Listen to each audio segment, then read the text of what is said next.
कुंज बिहारी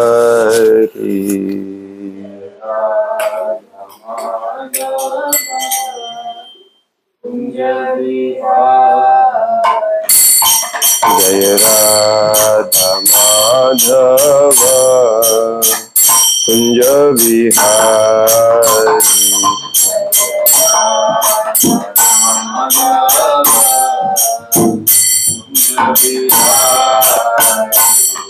जय गोपी जन वल्लभ गिरिवरधारी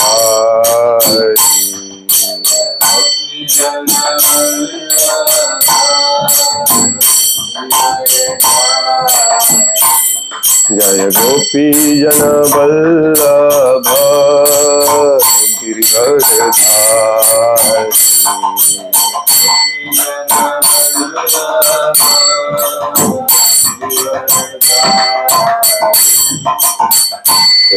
यशोदनंदन ब्रज जनरंजन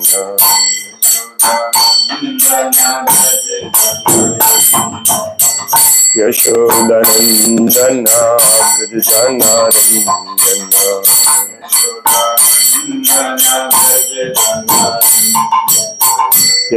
यशोदानंदन ब्रज जनरंजन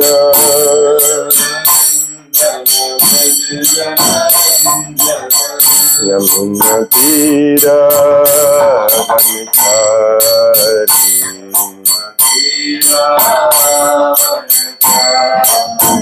यमुना तीर वनचारी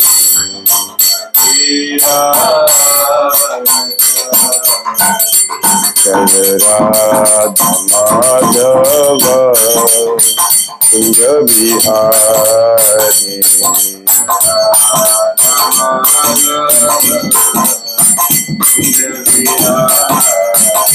जय राधा माधव कुंज बिहारी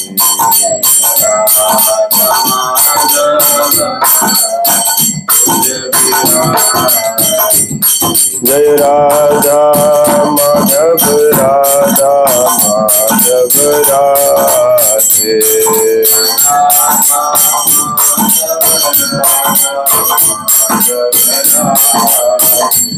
जय राधा गोपाल राधा गोपाल राधे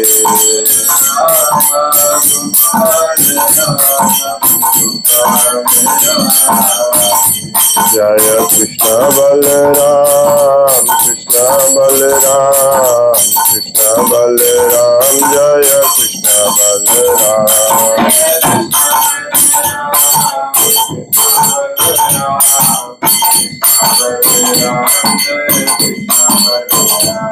जय गौरनिताय गौरनिताय गौरनिताय जय गौरनिताय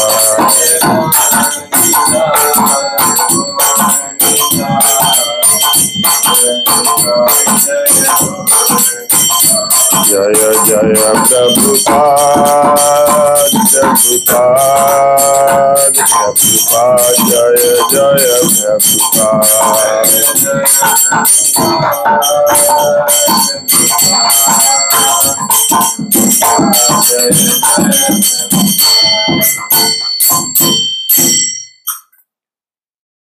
जय विष्णुपाद परमहंस परिव्राजकाचार्य अष्टोत्तर शत Shri Shrimad his divine grace Shri Bhakti Vedanta स्वामी प्रभुपाद की जय अनंत कोटि वैष्णव वृंद की जय समवेत भक्त वृंद की जय ताय गौर प्रेमानंदे। ओम नमो भगवते वासुदेवाय ओम नमो भगवते वासुदेवाय ओम नमो भगवते वासुदेवाय नारायणं नमस्कृत्य नरं चैव नरोत्तमम् देवीं सरस्वतीं व्यासं ततो जयमुदीरये नष्टप्रायेष्वभद्रेषु नित्यं भागवत सेवया भगवते उत्तम श्लोके भक्तिर्भवति नैष्टिके इदं भागवतं नाम पुराणं ब्रह्म संहितम् उत्तम श्लोक चरितम् चकार भगवन् ऋषि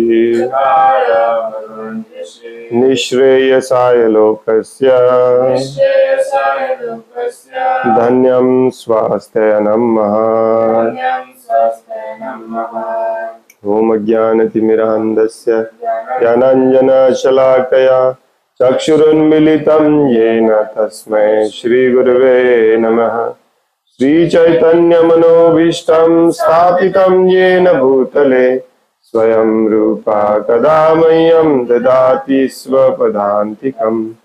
वन्देऽहं श्रीगुरो श्रीयुतापदकमलं श्रीगुरुन् वैष्णवांश्च श्रीरूपं साग्रजातं सहगण रघुनाथान्वितं तं सजीवं साद्वैतं सावधूतं परिजनसहितं कृष्णचैतन्यदेवं श्रीराधा कृष्णपादान् सहगण ललिता श्रीविशाखान्वितांश्च हे कृष्ण करुणा सिन्धो दीनबन्धो जगत्पते गोपेशा गोपिका कांत राधा कांत नमोस्तुते तप्त कांचन गौरांगी राधे वृंदावनेश्वरी वृषभानुसुते देवी प्रणमामि हरिप्रिये वाञ्छाकल्पतरुभ्यश्च कृपा सिन्धुभ्य एव च पतितानां पावनेभ्यो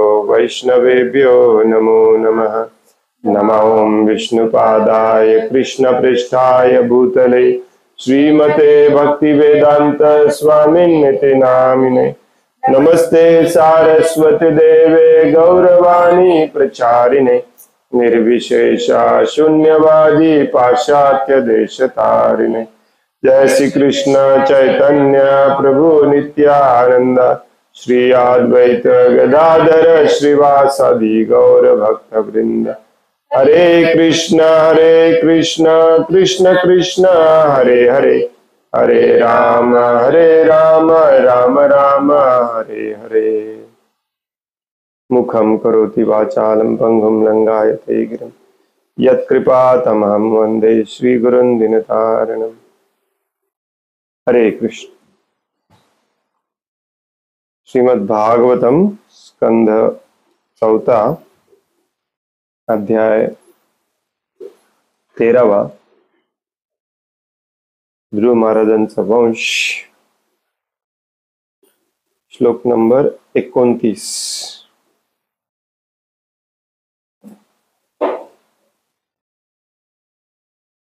मैत्रेय उवाच अंगो द्विजवचः श्रुत्वा यजमानः सुदुर्मनः तत्प्रष्टुं व्यसृजद्वाचम् सदस्यास्तदनुज्ञया। मैत्रेय उवाच अंगो द्विजवचः श्रुत्वा यजमानः सुदुर्मनः तत्प्रष्टुं व्यसृजद्वाचम् सदस्यांस्तदनुज्ञया। मैत्रेय उवाच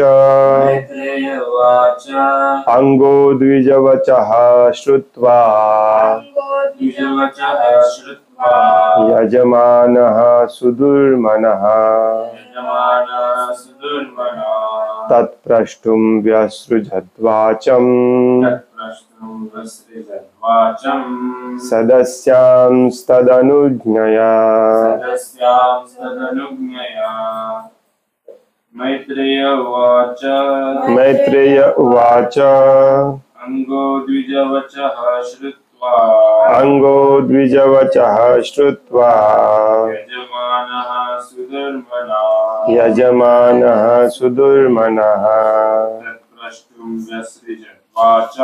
तत्प्रष्टुं व्यसृजद्वाचम् सदस्यांस्तदनुज्ञया।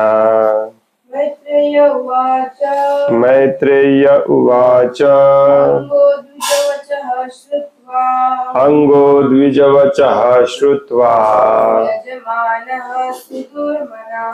यजमानः सुदुर्मनः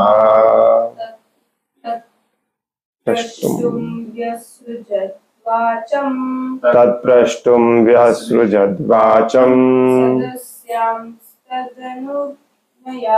सदस्यांस्तदनुज्ञया। मैत्रेयः उवाच महर्षी मैत्रेय म्हणाले अंगः अंग महाराज द्विजवचः ब्राह्मणांचे शब्द श्रुत्वा ऐकून यजमानः यज्ञकर्ता सुदुर्मनः मनामध्ये अत्यंत दुःखी झालेला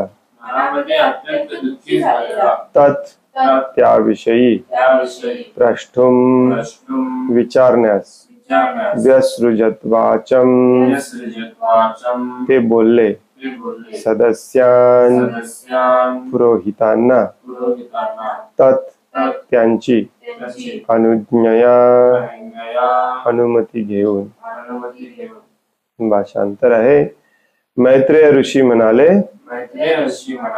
पुरोहितांचे म्हणणे ऐकल्यानंतर महाराज अंग अतीव दुःखी झाले। त्यावेळी त्यांनी आपले मौन व्रत खंडित करण्याची अनुमती ब्राह्मणांकडून घेतली आणि यज्ञ मंडपातील सर्व उपस्थितांकडे विचारणा केली। पुरोहितांचे म्हणणे ऐकल्यानंतर महाराज अंग अतिशय दुःखी झाले। पुरोहितांचं काय मत होतं की सगळं काही व्यवस्थित करत आहोत आपण, मंत्र ब्राह्मण सामग्री सगळं शुद्ध पवित्र आणि व्यवस्थित आहे, तरीही यज्ञ सफल होत नाही, देवी देवता येत नाहीत, काय प्रॉब्लेम आहे? महाराज अंग शांत बसले होते। त्यांनी आपला मौन व्रत सोडला आणि मग सगळ्या ब्राह्मणांना त्यांनी प्रश्न केला। नागच्छन्त्याहुता देवा न गृह्णन्ति गृहानिह सदस्यस्य पतयो ब्रूत किमवद्यम मया कृतम। अंग महाराजांनी पुरोहित वर्गाकडे पृच्छा केली, आदरणीय ब्रह्मवृंद हो, माझ्याकडून कोणता अपराध घडला आहे हे कृपा करून मला सांगा। देवतांना निमंत्रण देऊन सुद्धा त्या यज्ञ समारंभात सहभागी होत नाहीत किंवा स्वतःचा हविर्भाग स्वीकारण्यास सिद्ध नाहीत।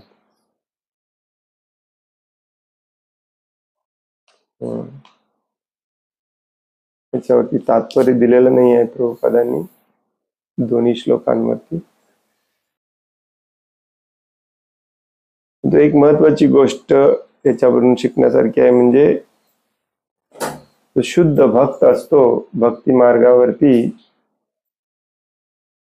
तर चुकीच्या गोष्टी घडत असतील तर तो हात जोडून प्रार्थना करतो आणि विचारतो की माझ्याकडून काय चूक झाली आहे का. दुसऱ्यांच्याकडे बोट दाखवत बसत नाही, यांनी चुकीचं केलं, त्यांनी चुकीचं केलं, त्यांनी चुकीचं केलं. भौतिक जगातल्या लोकांना ही सवय आहे. दुःख कोणाला होतंय? अंगराजाला. काहीही चूक नसताना असं वाटतंय वर करणे, परंतु ज्या अर्थी दुःख होतंय त्या अर्थी माझीच काहीतरी चूक असणार, ही अशी आपली भावना सदैव असली पाहिजे. मग ते सगळे सदस्य महाराजांना समजावून सांगतात काय प्रॉब्लेम आहे. सदस्यस्पतय उचहू नरदेवेह भवतो नाघम तावन मनाक स्थितम अस्तेकम प्राक्तनमघम यदि देहदृक् यदि हे दृक् त्वम प्रजः. सदस्पती ऋत्विज म्हणाले, हे राजन, या जन्मामध्ये अगदी तुमच्या मनात सुद्धा कोणतेही पाप कर्म आम्हास आढळून येत नाही आणि म्हणून तुमच्या हातून अपराध घडलेला नाही. तथापि आम्ही पाहू शकतो की तुमच्या पूर्वजन्मी तुम्ही पाप कर्मे केले आहे आणि त्यामुळे तुमच्या ठाई सर्व पात्रता असून देखील तुम्ही पुत्रहीन आहात.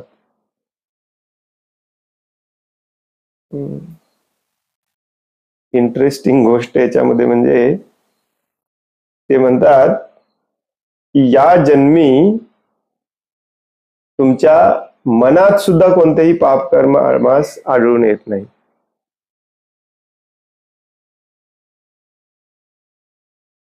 आपल्या भक्तांमध्ये कुठून तरी एक प्रचलित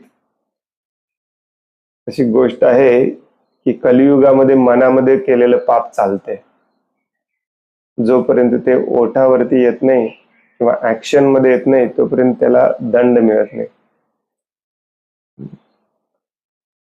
त्याच्या विरुद्ध किती वेळा वाचलं आपण, नाही? इनफॅक्ट मन, वाचन आणि काया म्हणजेच मन, शब्द तुमच्या मुखातून येणारे आणि तुमचं शरीर, हे तिन्ही पवित्र करायचे असतात, ते तिन्ही भगवंतांच्या सेवेमध्ये लावायचे असतात. या तिन्हीकडून पाप कर्म झालं नसलं पाहिजे. ते म्हणतात की या जन्मी तर आम्हाला काय असं काही आढळत नाही, अगदी तुमच्या मनात देखील आढळत नाही. तुम्ही कधी ते बोललं नसेल, कधी ते करून दाखवलं नसेल, परंतु तुमच्या मनात पण नाही, परंतु मागच्या जन्मामध्ये तुम्ही पाप कर्म केलेलं आहे. तात्पर्य, पुत्रोत्पत्ती करणे हा विवाहाचा हेतू आहे. कारण वडील आणि अन्य पूर्वज ज्या कोणत्या नारकीय बद्ध जीवनात असतील तेथून त्यांचा उद्धार करण्यासाठी पुत्राची आवश्यकता असते. यासाठी चाणक्य पंडितांनी म्हटले आहे की पुत्रहीनम गृहम शून्यम. पुत्रा वाचून वैवाहिक जीवन निंदास्पद असते.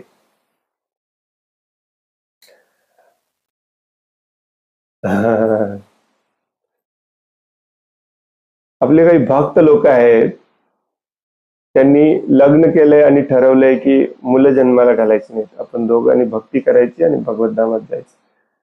मुलं जन्माला घालायची नसतील ना तर तुम्ही लग्न केलंच नसलं पाहिजे. हा नियम आहे शास्त्रातला. ही फालतूगिरी आहे, पूर्णपणे फालतूगिरी आहे की आम्हाला मुलं नको, आम्हाला फक्त लग्न करून जायचं.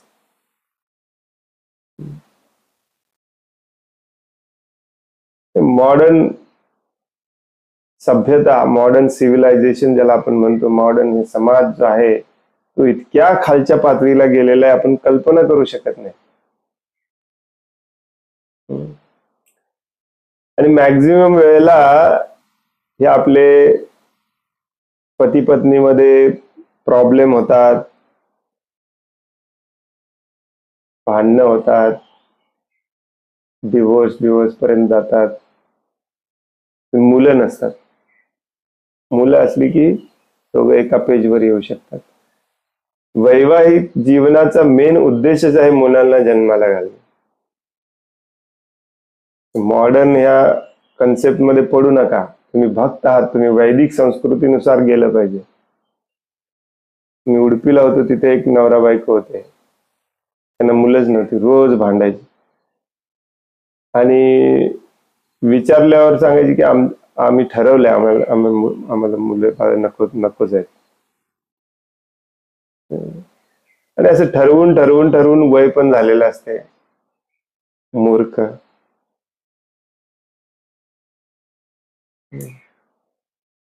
या भौतिक जगामध्ये पाश्चात्य देशामध्ये पण मी खूप पाहिलं, ऍक्च्युली अमेरिकेमध्ये वगैरे, त्यांना मुलं नको झालीत. आता घरात कुत्रा पाळतात, मांजर पाळतात, वेगवेगळे प्राणी पाळतात. भारतामध्ये जनरली आपण तसले प्राणी पाळत नाही. सरडे, काय होतं ते आपल्या ह्याच्या घरात, एक कुत्रा होता, एक मांजर होता आणि एक काहीतरी वेगळंच प्राणी होता, असं हॅमस्टर.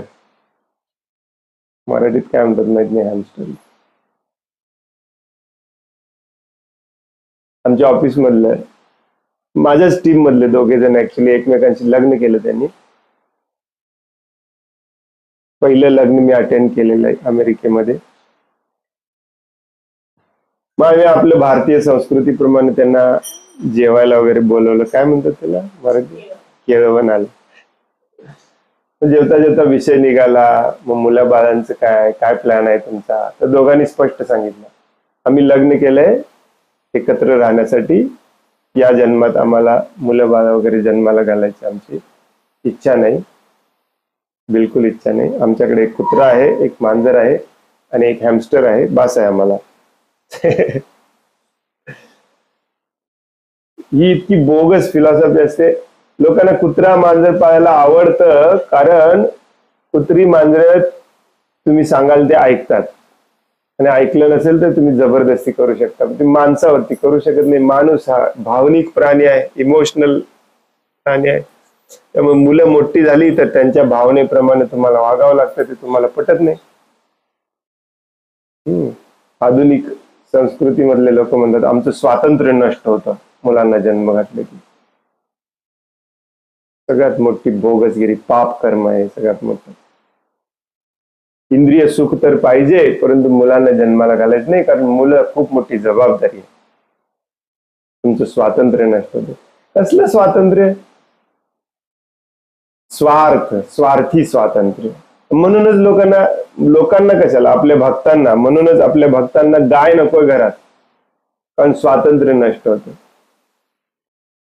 अरे नालायकांनो, तुम्ही गायींची सेवा केली नाही, तुम्ही गायींना वाचवलं नाही, तर हे कर्मी लोक थोडीच वाचवणार आहे. भक्तांचं काम आहे हे गायींना वाचवणे. स्वातंत्र्य नष्ट होतं, कुठे बाहेर जायला मिळत नाही.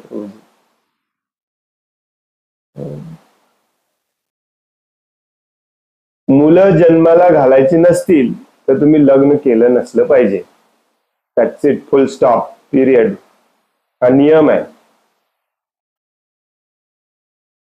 आणि ही पण फालतूगिरी बंद केली पाहिजे. लग्न केल्यानंतर 4 वर्षाने बघू, 5 वर्षाने बघू. अरे ऑलरेडी तू लग्न केला 28चा 30चा असताना, अजून 5 वर्ष थांबणार मुलाने. या लोकांना असं वाटतंय की मी 100 वर्ष नाही, 400 वर्ष जगणार आहे. अजूनही मी रोज ऐकतो माताजींचं वय झालेलं आहे 40, 42, 45, आणि त्या वयामध्ये लग्नाची इच्छा आहे, मुलांना जन्म घालायची इच्छा आहे. अरे ज्या वयात करायचं होतं त्या वयात केलं नाही. त्यांना वाटतं की आपण 100 वर्ष नाही 500 वर्ष जगणार आहे. 40-45 म्हणजे मरायचं वय आहे आता कलियुगातलं. पुढच्या 5-10 वर्षामध्ये 50% जनता ही 40-50 मध्येच मरणार आहे. या वयात आपण लग्नाचा विचार करतोय. मुलं जन्माला घालायची त्या वयात जन्माला घालत नाही, आपण विचार करतोय 40 नंतर 50 नंतर. किती फालतूगिरी आहे बघा. हे सगळं कशासाठी? इंद्रिय तृप्तीसाठी. म्हणून प्रभुपाद नेहमी म्हणतात या भौतिक जगामध्ये सर्वश्रेष्ठ इंद्रिय तृप्ती हीच आहे, आणि याच्यातून जर माणूस बाहेर पडला नाही तर तो कधीच कशातूनच बाहेर पडू शकत नाही. पूर्वीच्या काळातल्या या कथा ज्या आहेत अंगराजाच्या वगैरे, आता आपण जे वाचतोय त्या कथांमध्ये तुम्हाला आढळेल की पुत्र नसेल खूप दुःखी असायचे. मी काल परवा पण सांगत होतो ना, चित्रकेतू राजाला तिथे 10-100 लाख काहीतरी पत्न्या होत्या. ते अथक परिश्रम करून एका पत्नीला मुलगा झाला तर बाकीच्या पत्न्या सगळ्या जेलस झाल्या. तुम्ही इमॅजिन, 9,99,000 पत्न्या जेलस झाल्या. ते सगळ्यांनी मिळून विष देऊन मारलं त्या मुलाला. पूर्वीच्या काळामध्ये स्त्रीला पण मूल हवं असायचं. आताच्या स्त्रीला मूल नको आहे, परंतु लग्न करायचं. आता हळूहळू लग्न पण करायचं नाही, नुसतीच इंद्रिय तृप्ती पाहिजे. हे आपण घृणास्पद, निंदास्पद सिव्हिलायझेशन कडे जातोय. प्रभुपाद इथे म्हणतात, प्रभुपाद म्हणतात की चाणक्य पंडित म्हणतात, प्रभुपाद म्हणत नाही, चाणक्य पंडित म्हणतात, पुत्रहीनम गृहम शून्यम. पुत्रा वाचून वैवाहिक जीवन निंदास्पद आहे. पूर्वीच्या काळातल्या गोष्टींमध्ये, कथांमध्ये बघा तुम्हाला आढळते की पुत्र नाही, मी जगून काय करू, असा विचार करायचे लोक. अंग महाराज या जन्मी अतिशय पुण्यवान राजा होते, परंतु पूर्व जन्मातील आपल्या पाप कर्मामुळे त्यांना पुत्र प्राप्ती होऊ शकली नाही. आणि म्हणून असा निष्कर्ष निघतो की एखाद्याला पुत्र प्राप्ती न होणे हा त्याच्या गत जन्मातील पाप कर्माचा परिणाम असतो. सांगितल्यावर लोक चिडतील आजकाल. जसं मी सुरुवातीला म्हणालो की अंगराजा काय म्हणतो की माझीच काहीतरी चूक असणार आहे. आता ज्यांना मुलं नाही आहेत ना, त्यांना जाऊन सांगा की तुमचीच काहीतरी चूक, पाप कर्म तुम्ही पूर्वजन्मी केलेलं असणार आहे, तर तुमच्यावरच चिडेल. ऑलरेडी आम्ही एवढ्या दुःखातून जातोय आणि तुम्ही आम्हालाच नावं ठेवताय. जेव्हा जेव्हा तुम्ही दुःखातून जात असताना तेव्हा शांतपणे विचार करायचे की माझीच काहीतरी चूक असणार आहे, माझेच काहीतरी पाप कर्म असणार आहे. आणि हे शास्त्राचे विधान आहेत. शास्त्रात, माफ करा, पण शास्त्रामध्ये असं पण सांगितलेलं आहे की अथक परिश्रम करून ज्यांना पुत्र होत नाही ते महापापी असतात.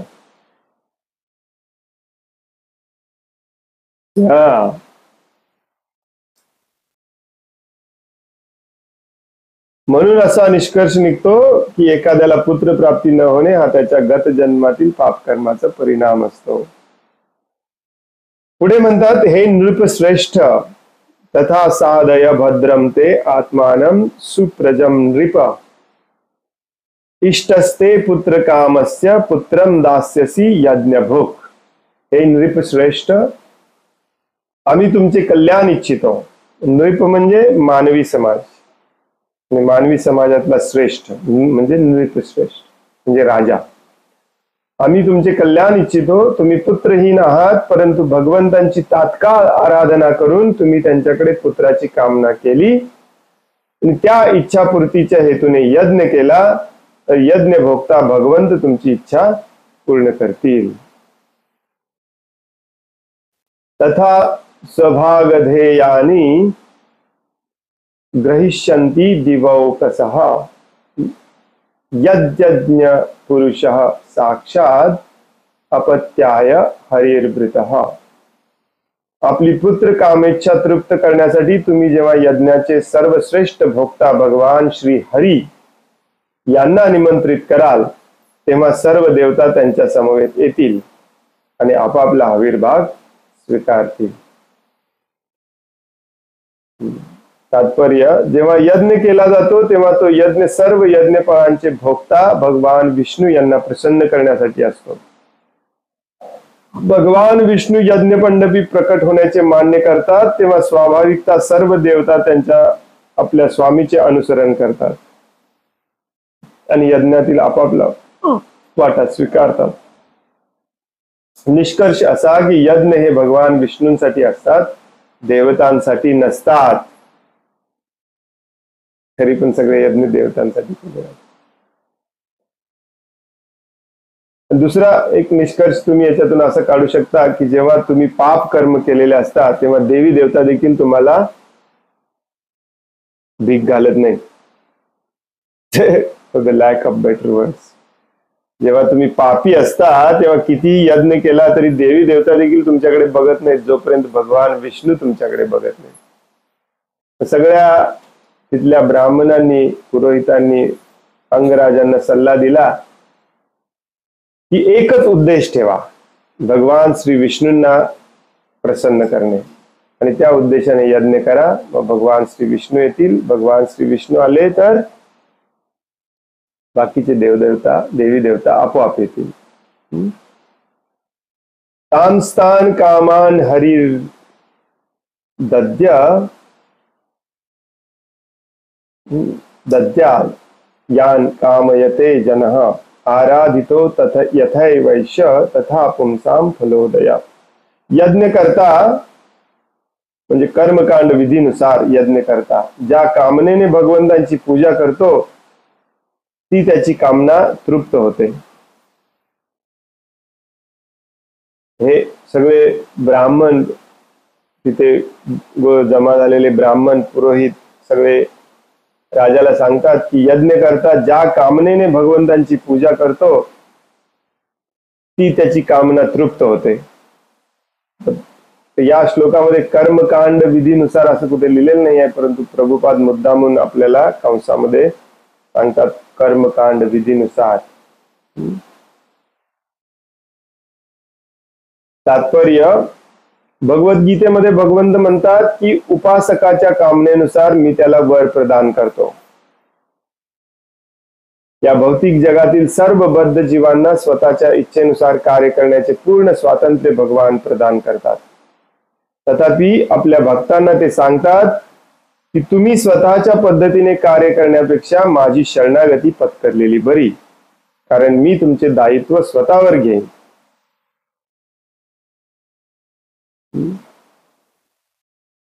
काय सांगतायत प्रभुपाद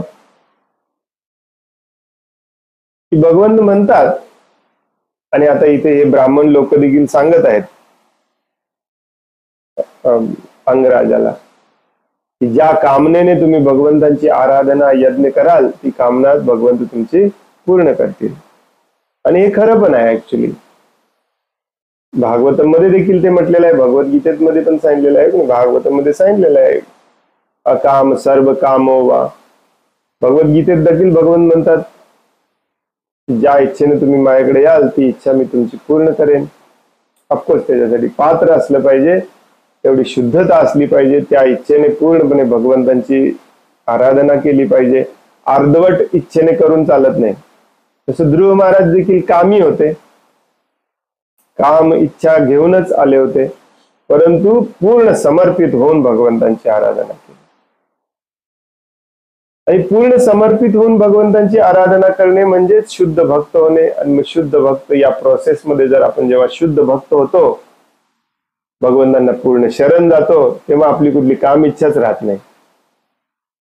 भगवंत सांगतात की तुमची इच्छा असेल ती मी पूर्ण करतो, परंतु माझी इच्छा आहे अशी आहे की तुम्ही असं करावं, तुम्ही मला पूर्ण शरण यावं आणि मी सांगेल ते करावं.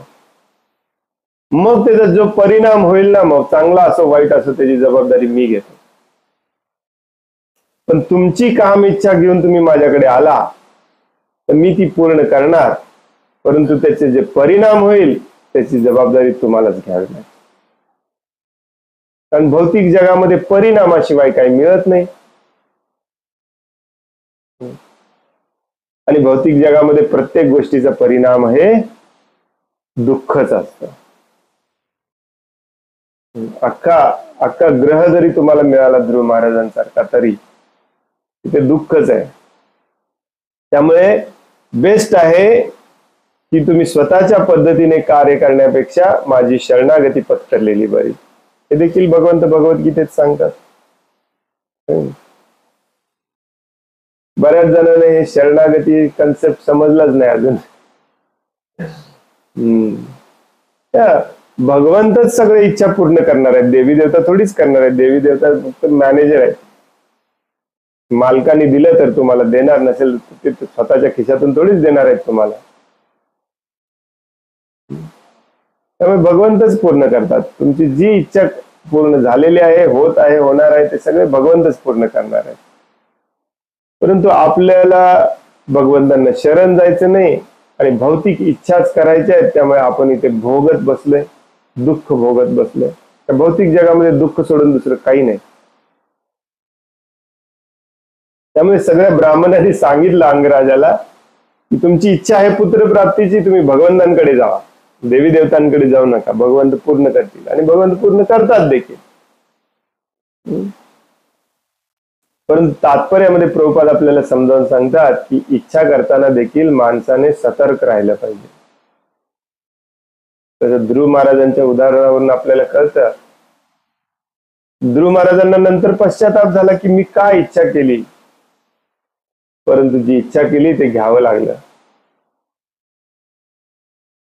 इमिजिएटली, तात्काळ भगवंतांसोबत जायचा चान्स होता, परंतु 36,000 वर्ष इथे अडकून राहावं लागलं.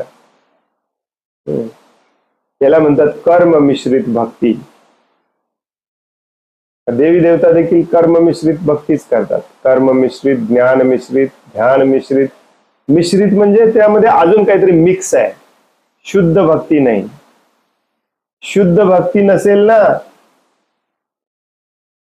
तर मग आपल्याला मुक्ती मिळत नाही. मग कशापासून मुक्ती? दुःखापासून. आणि शुद्ध भक्ती म्हणजेच शरणागती असते. आपण रोज म्हणतो की नाही भक्तीची प्रॅक्टिस केली पाहिजे, भक्तीची प्रॅक्टिस केली पाहिजे, साधना केली पाहिजे. साधना कशाची प्रॅक्टिस करायची असते? ऍक्च्युली शरणागतीची प्रॅक्टिस करायची असते. शरण जायचं प्रॅक्टिस करायचं असते. शरण जायचं प्रॅक्टिस केला नाही तर दुसरी कशाची प्रॅक्टिस? आपण काय करतोय? आलोय भक्तीमध्ये, काहीतरी सुकृती आहे, गुरुच्या कृपेने, प्रभुपादांच्या कृपेने, भगवंतांच्या कृपेने आपण आता भक्तीत आलोय, परंतु प्रॅक्टिस करतोय परत कर्मकांडाची, शरणागतीची प्रॅक्टिस नाही करत. शरण कसं जायचं याची प्रॅक्टिस केली पाहिजे.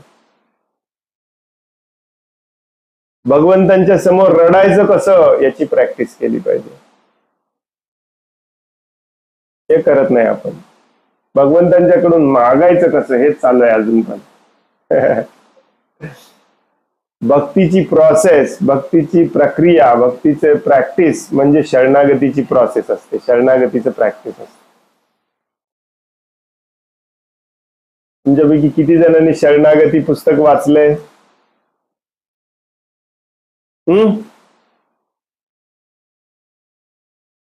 अरे हात वर करा. सुरुवात केली वाचायला. इतक्या वेळेला मी सांगितलं तुम्ही शरणागती पुस्तक घ्यावंसं तरी वाटलं तुम्हाला भक्ती विनोद ठाकूरांचा. तर शरणागतीमध्ये पहिलं वैष्णव गीत काय आहे?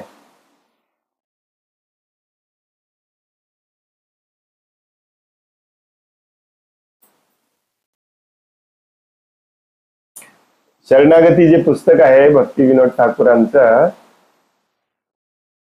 हे भक्ती विनोद ठाकूरांच्या वैष्णव गीतांचा संग्रह आहे, जे त्यांनी आपल्या दीनहीन भावनेमध्ये लिहिलेले आहे. अतिशय हीन भावनेमध्ये लिहिलेले. कुठलं? Don't remember. ते हा, मग अर्थ सांगा. ठीक आहे, चला अर्थ सांगा. अर्थच लक्षात ठेवायचा. गीत बेंगाली शब्द थोडीच लक्षात ठेवायचे आपल्याला. काय अर्थ आहे?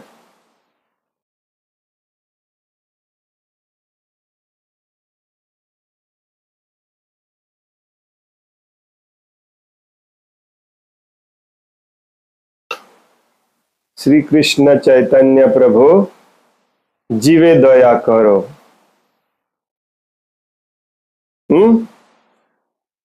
हे श्री कृष्ण चैतन्य महाप्रभू, तुम्ही या जीवांवरती दया करायला आलेला आहात आणि तुम्ही तुमच्या जीवनातून आणि तुमच्या शिक्षणातून आम्हाला शरणागती शिकवायला आलेले आहात. भक्ती विनोद ठाकूर म्हणतो. आत्मनिवेदन, गोतृप्ते वर्णम तथा, आणि तुमच्या भगवंतांवर पूर्णपणे अवलंबून कसं राहायचं, शरण कसं जायचं हे शिकवायला आलेले आहात चैतन्य महाप्रभू. हा, आपण म्हणतो चैतन्य महाप्रभू आपल्याला भगवान श्रीकृष्णांचं प्रेम द्यायला आलेत, असं फुकट वाटायला लागले. घ्या घ्या घ्या म्हणतो की नाही आपण. हे मार्केटिंग करायला ठीक आहे, पण हे काही सत्य नाही आहे. फुकट नाही वाटत चैतन्य महाप्रभू. नमो महावदान्याय कृष्ण प्रेम प्रदायते. कृष्ण प्रेम फुकट वाटायला लागले चैतन्य महाप्रभू. नो, फुकट नाही, त्याची किंमत मोजावी लागते शरण जाऊन. हे शिकवायला आले चैतन्य महाप्रभू. भक्ती विनोद ठाकूर म्हणतात त्या पहिल्या गीतामध्ये. काय शिकवायला आले? शरण कसं जायचं भगवंतांना. कारण शरण गेल्याशिवाय डोळ्यातून पाणी येत नाही. भक्ती विनोद ठाकूर म्हणतात त्या वैष्णव गीतामध्ये.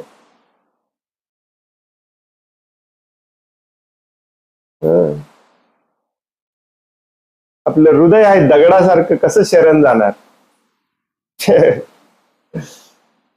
भगवान श्रीकृष्ण म्हणतात भगवद्गीतेमध्ये, तुम्ही जे मागाल आणि जे मागून माझी उपासना करणार त्याप्रमाणे मी तुम्हाला वर प्रदान करतो. परंतु माझी इच्छा आहे तुम्ही स्वतःच्या पद्धतीने कार्य करण्यापेक्षा माझी शरणागती पत्करली बरी. स्वतःच्या पद्धतीने कार्य करण्यापेक्षा माझी शरणागती पत्करलेली बरी म्हणजे काय? मी सांगितलेलं केलेलं बरं. शरणागतीचा अर्थ हा असतो की मी सांगेल ते करायचं. शरणागतीचा अर्थच सगळा बिघडून टाकलाय आपल्या लोकांनी. बरोबर आहे ना?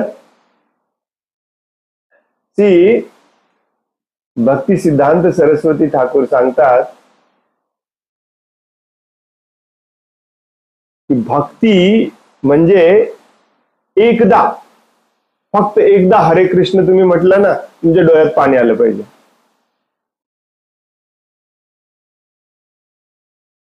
भक्ती विनोद ठाकूर आपल्या वैष्णव गीतामध्ये सांगतात.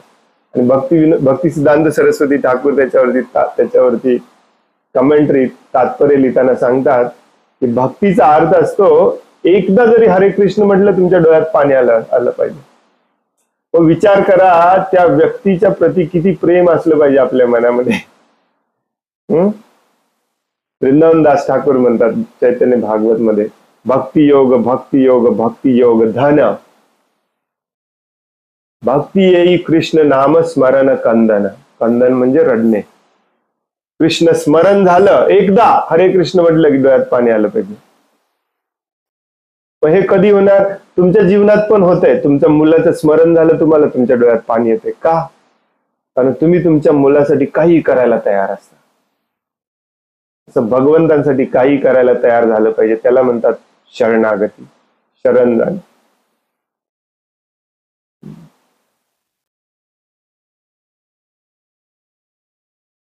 आपल्याला छोटीशी इच्छा पण आपली सोडायची इच्छा नसते.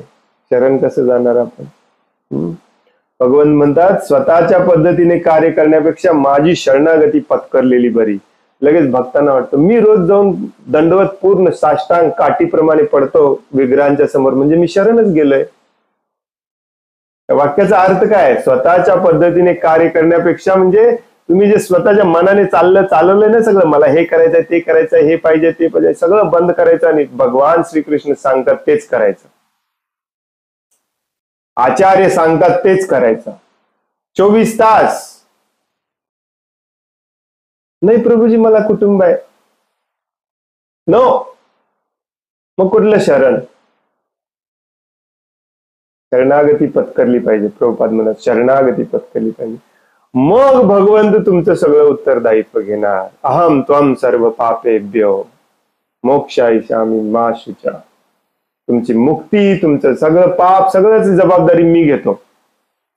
इथे सगळे पुरोहित ब्राह्मण सांगतायत भगवद्गीता अंगराजाला, या जन्मात तरी तुमचं काही पाप दिसत नाही, मनात पण पाप दिसत नाही, पण पूर्व जन्मात तुम्ही पाप कर्म केलंय. ते पाप कर्म फेडायचं असेल तर तुम्हाला भगवद्गीता वाचावी लागेल. तिथे भगवान श्रीकृष्ण म्हणतात तुमच्या पापाची जबाबदारी मी घेतो. हो की नाही? सर्व धर्मान परित्यज्य मामेकम शरणम. म्हणजे हेच सांगतात ब्राह्मणांचं हे काम असतं, राजाला पण सांगणे.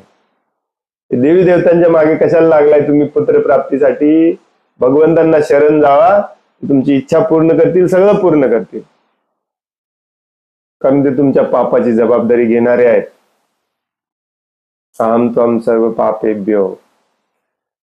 प्रभुपाद पुढे लिहितात बघा किती खतरनाक वाक्य. हाच भक्त आणि फल आशेने कर्म करणाऱ्या सकाम कर्मी यांच्यातला फरक आहे.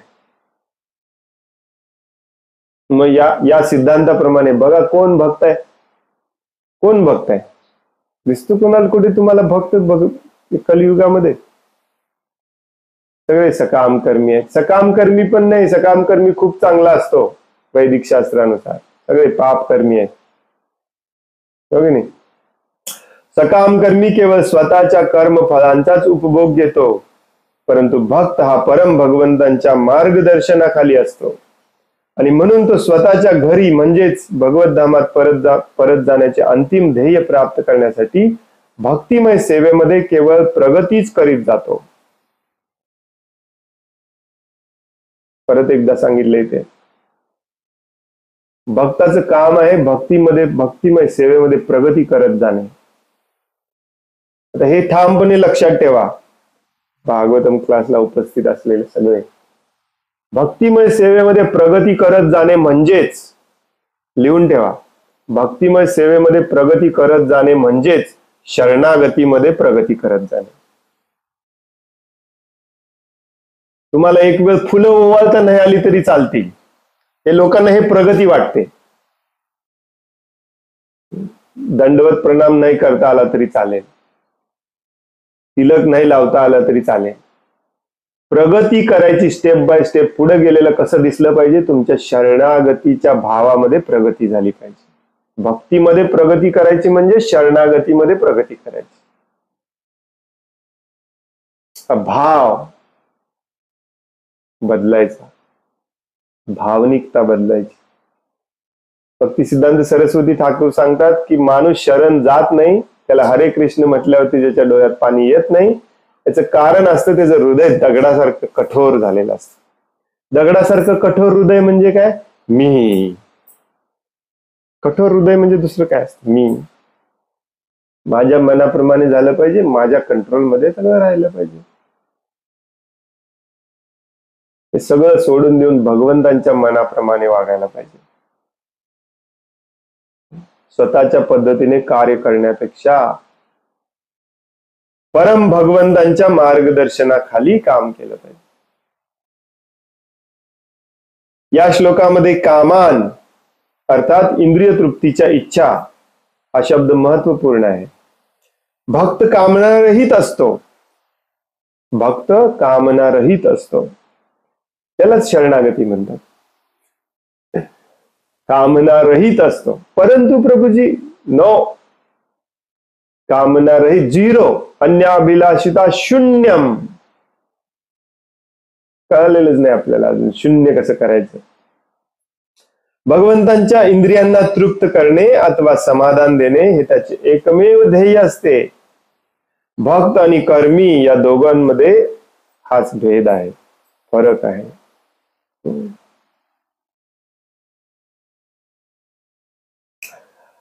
तर अशा रीतीने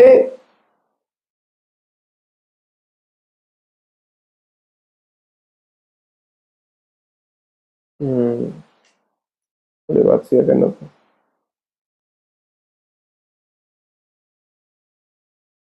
अशा रीतीने अंग महाराजांना पुत्र प्राप्ती व्हावी म्हणून त्यांनी सर्व प्राणी मात्रांच्या अंतःकरणात स्थित असलेल्या भगवान विष्णूंना आहुती अर्पण करण्याचा निश्चय केला.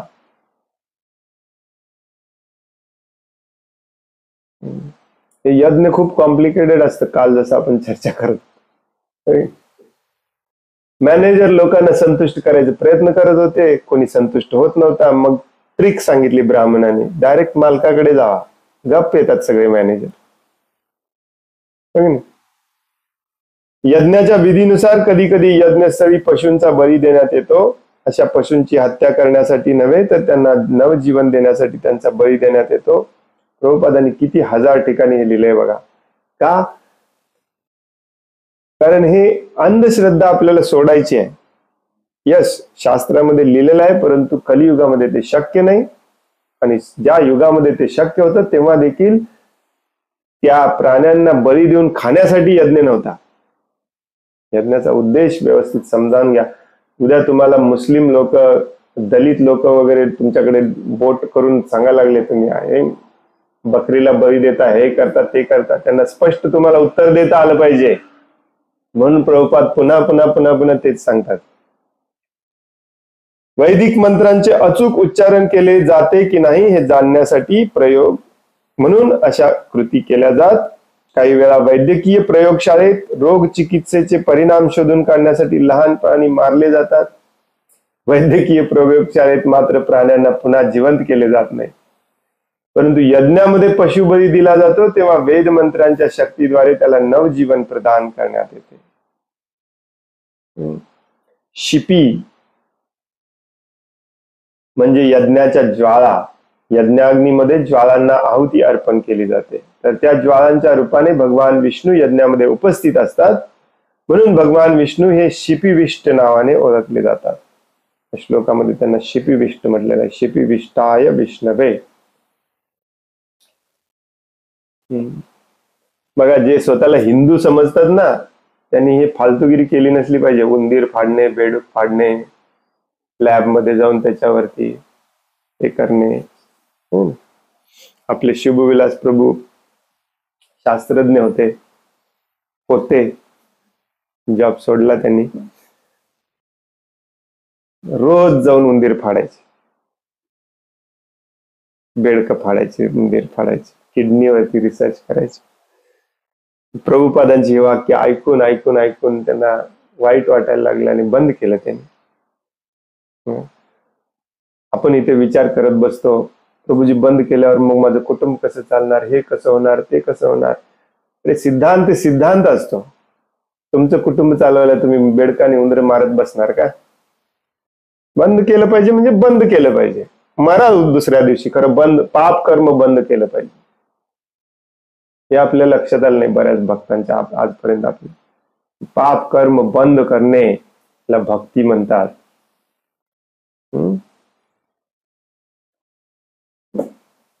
हरे कृष्ण. पण इथेच थांबूया. भगवंत प्रकट होतात. पुढची कथा आपण उद्या वाचूया.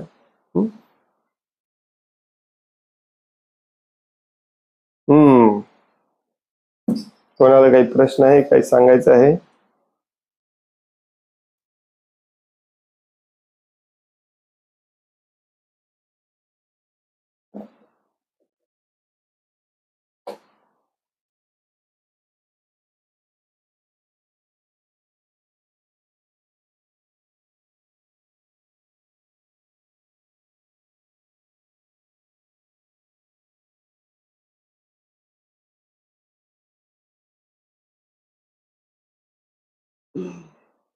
खूप खूप धन्यवाद. वांछा कल्पतरुभ्यश्च कृपा सिंधुभ्य एव च पतितानां पावनेभ्यो वैष्णवेभ्यो नमो नमः.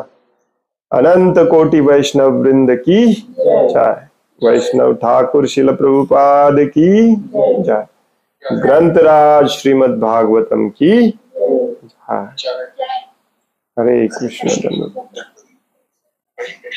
हरे कृष्ण.